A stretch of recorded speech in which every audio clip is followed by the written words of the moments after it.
8 दिसंबर 2024 संडे में भारत की राजधानी न्यू दिल्ली में जंतर मंतर में हम लोग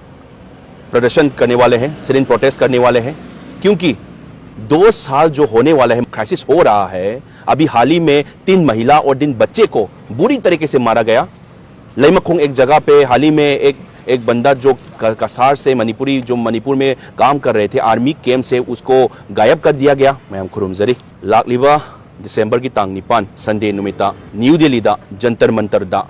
मणिपुर बु मांगनबा तौरिबा मिचम प्रजाबु तमथिना हालिबा कुकी टेररिस्ट अमसुंग कुकी एमएलए सिंह मायोक्ता अकोई लाकलिबा तांग 8 दिसंबर 2024 दा अकोई सिट इन प्रोटेस्ट फमजगदौरी जंतर मंतर दा मसी अमतगी ओइना अपुनबगी पांगल अम उमिनसी मरमदी करिगिनो हाबे मतमदसी पॉलिटिक्स की अम खाइदोकनरगा मचोई तानरगा तौदबिदा अमत ओइना पुनमिनरगा अखोई राजनीति की दोन की अदु अदागी ऑर्गेनाइजेशन की अदुम येंगदबिदा अखोई मणिपुर कंदबे यादे हायरकांदा अमत ओइना पुनमिनरकांदा अखोई मखोई कुकी टेररिस्ट की मायोक्ता लेमिनसी करिगिनो मखोइना तौरिसे यामना हेलबनी करिगिनो मखोइना कीदबा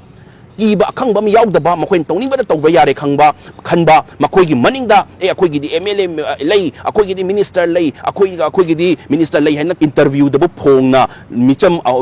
नुपी अहुम अंगांग अहुम हापदो कुकी टेररिस्ट ने कायना पाउलेलेन हौकिप्तुना डायरेक्ट हाइबा ngamba एलएम खौते नगा सीआरपीएफ ना हालिबा कुकी टेररिस्ट सिंग दुबु मार्टिस देगा हाइबा ngamba हाइबसे मखोइना फोंगना सपोर्ट तौरे हाइबदो ताअबनी अदुना मखोइ कुकी एमएलए तरागी मथक्ता डिस्क्वालीफाई तौबिनबा प्लस कुकी टेररिस्ट मणिपुरदगी नतबदा भारत पुंबदगी मुथतनबा इंडियन गवर्नमेंट ना डिसीजन लौगदबनी अदुना हौजिपो लौद्रिबसे करिगिनो यामना अखोइ इंडियन फोर्सेस सोलबरा आर्मी सिंग सोलबरा करिगिनो मोइ कुकी टेररिस्ट की मायोक्ता कोइना लेपंग नोइ नकोइना लेपंगमद्रिसे सिदा कोइना मकोइगी मायोक्ता लेपौद्रबा ना उलै पालै तौरकांदा अमजु सोक्तनबा ए सिसु सो सि हाइरगदी मोखोइ कांगु सोकनी सि तौरगनी मकोइ सोकनी काइना खल्लगा उलै पालै तौरगा राजनीति साना लैरबा मम चाइना लैरकांदा राजनीति दंग साना लैरबा डिसीजन लौगदबसे खंद्रबा अदुदि अखोइ फ्यूचर यामना वागनी।